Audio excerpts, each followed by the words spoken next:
할렐루야, 2022년 4월 19일 화요일 아침 기도회를 시작하겠습니다. 오늘도 주님의 귀한 말씀을 함께 묵상하고 또 기도함으로 복된 하루를 시작하는 우리 성도님들 되시기 바랍니다.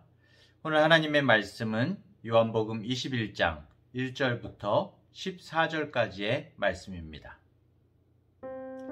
그 후에 예수께서 디베랴 호수에서 또 제자들에게 자기를 나타내셨으니 나타내신 일은 이러하니라.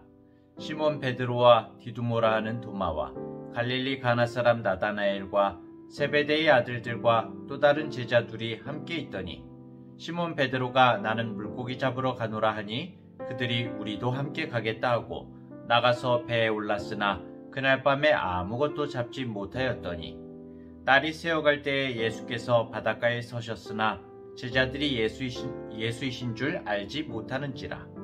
예수께서 이르시되 얘들아 너희에게 고기가 있느냐? 대답하되 없나이다. 이르시되 그물을 배 오른편에 던지라.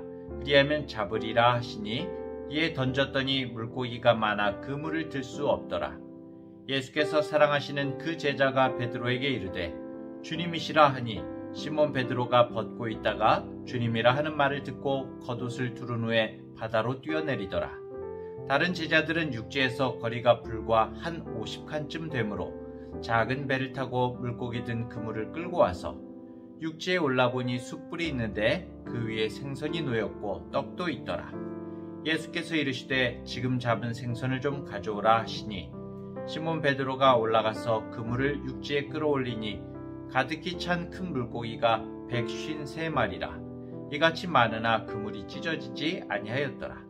예수께서 이르시되 와서 조반을 먹으라 하시니 제자들이 주님이신 줄 아는 고로 당신이 누구냐 감히 묻는 자가 없더라. 예수께서 가셔서 떡을 가져다가 그들에게 주시고 생선도 그와 같이 하시니라. 이것은 예수께서 죽은 자 가운데서 살아나신 후에 세 번째로 제자들에게 나타나신 것이라. 아멘. 예수님께서 부활하신 후에 제자들은 천사가 여인들을 통해서 전해준 예수님의 약속을 듣고 갈릴리로 가게 됩니다. 갈릴리로 가 있으라는 말씀을 듣고 오기는 왔지만 아마도 제자들은 무엇을 어떻게 해야 할지 고민에 빠졌을 것 같습니다. 도대체 뭘 어떻게 해야 되는 거지? 결국 베드로와 여섯 제자들은 그들의 전직이었던 고기잡이 일이라도 해야겠다고 생각을 한 것 같습니다. 그래서 나는 물고기 잡으러 가노라 이렇게 어부였던 베드로가 주님이 없는 상황에서 갈릴리에 머물며 떠올린 것은 그동안 주님을 따르느라 잊고 있었던 물고기 잡는 일이었던 것이죠. 자신의 현업으로 복귀한 것이죠. 다른 제자들도 그 뒤를 따라가게 됩니다. 아무리 봐도 사실은 지금 물고기를 잡으러 가는 타이밍이 아닌데 그럼에도 제자들은 과거의 삶으로 회귀를 하게 되죠. 그런데 사실 예수님께서는 제자들이 이럴 것이라는 것을 너무나 잘 알고 계셨던 것 같습니다. 하나님께서는 제자들의 이 어리석은 복귀를 통해서 그들을 진짜 제자로 회복시키시려는 큰 그림을 가지고 계셨던 거죠.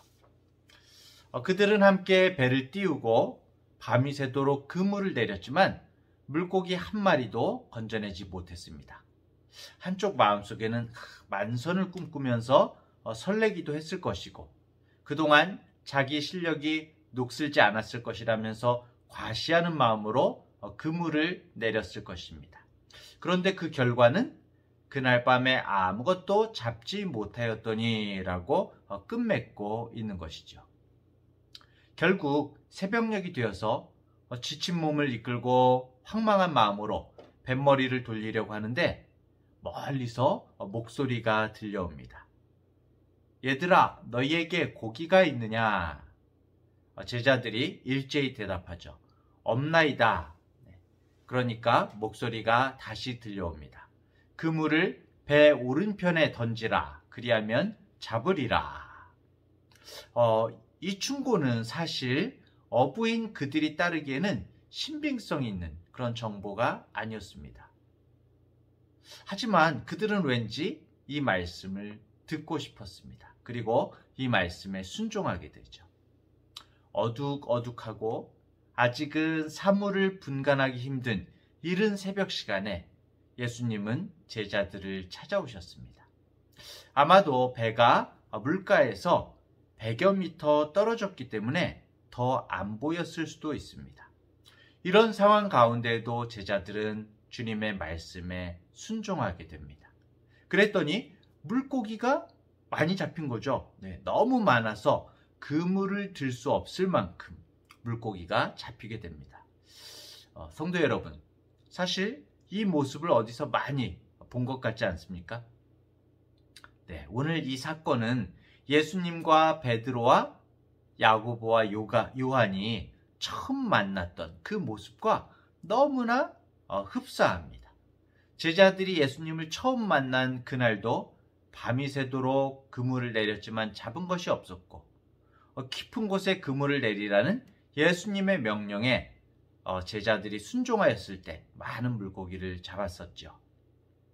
동일한 두 사건을 통해서 제자들이 무엇을 느꼈겠습니까? 내가 무엇이 된 것 마냥 서로 높아지려고 했던 제자들, 마지막 남아있는 자신의 자부심으로 그날 예수님 없이 물고기를 잡으려고 애썼지만 3년 전과 똑같이 한 마리도 잡지 못한 자신들의 모습을 보면서 예수님이 없는 자신들의 현 주소를 올바르게 바라봤을 것입니다. 예수님을 만나 나는 죄인이로소이다 고백했던 그 베드로, 그리고 예수님을 3번 부인하며 모른다고 고백했던 베드로는 여전히 연약함 그대로의 인간 그 자체였습니다. 밤새 물고기를 낚으며 실은 제자들은 자신들의 연약함과 무능함을 밤새도록 처절하게 깨닫고 있었습니다. 자신들이 가장 자신 있다고 하는 분야에서 단 한 마리의 물고기도 얻지 못하면서 어깨에 들어간 힘이 모조리 빠져나가는 그런 시간을 경험하고 있었던 것이죠. 성도 여러분, 우리 인생에도 아무리 그물을 내려도 아무것도 얻지 못하는 때가 있습니다.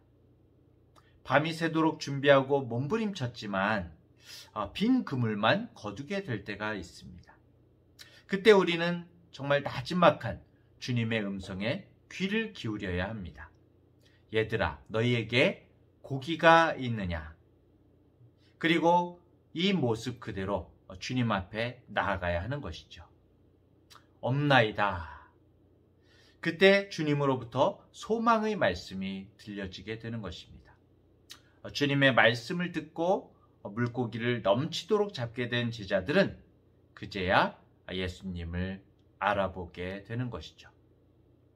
과거에 자신들을 부르셨던 방식과 동일하게 기적과 같이 물고기를 잡게 하실 분은 오직 예수님밖에 없음을 깨닫고 요한은 주님이시라 이렇게 외치게 됩니다.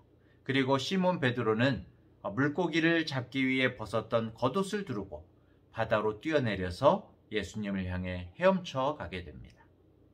베드로는 여전히 그 모습이죠. 여전히 마음이 급합니다. 예수님이신 것을 안 이상 물고기를 수습하고 천천히 예수님께 나올 생각은 하지 못하고요. 무리를 걷게 해달라고 했던 그 모습, 예수님의 그 십자가길을 막던 모습, 말고를 향해 칼을 빼어서 귀를 자른 모습, 여전히 베드로는 베드로였습니다. 아직도 정말 부족한 모습입니다. 나 자신으로서는 아무것도 할 수가 없습니다. 제자들은 밤이 새도록 아무것도 잡지 못하며 허무함에 시달렸을 것입니다. 그런데 예수님께서 그들에게 나타나셔서 153마리의 물고기를 잡게 하시면서 그 허무함을 채워주셨죠. 성도 여러분, 예수님 없이 그물질하는 우리의 인생도 결국 제자들처럼 허무함에 시달릴 수밖에 없습니다. 하지만 예수님을 만나면 우리 인생의 헛된 시간들이 다시 의미 있는 153마리의 물고기로 가득 채워지게 되는 것이죠.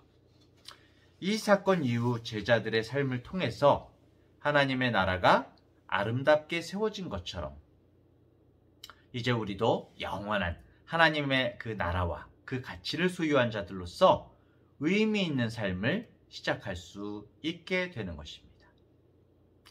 예수님을 다시 만나기 전에 제자들은 마음으론 허무함에 시달렸고 또 밤새 고기를 잡느라고 육체적으로도 허기짐에 시달렸습니다. 밤이 새도록 그물을 내리느라고 에너지를 다 소모하고 배가 고팠을 것입니다. 그때 예수님께서 육지로 올라온 제자들을 위해서 준비해 놓으신 것은 바로 숯불에 구운 생선과 떡, 유대인들의 주식이죠. 허기진 그들에게는 무엇과도 비교할 수 없는 최고의 식탁이었습니다. 당시에 한번 그 분위기를 떠올려 보십시오. 이른 새벽 정말 아직은 조금 어두운 호수역, 숯불에 타닥타닥 구운 물고기와 떡이 놓여 있습니다. 제자들은 이미 예수님이신 것을 알고 있기에 누구시냐고 물어볼 필요도 없이 다가왔습니다. 배고픈 제자들은 아마 얼른 그 음식을 먹고 싶었을 것입니다.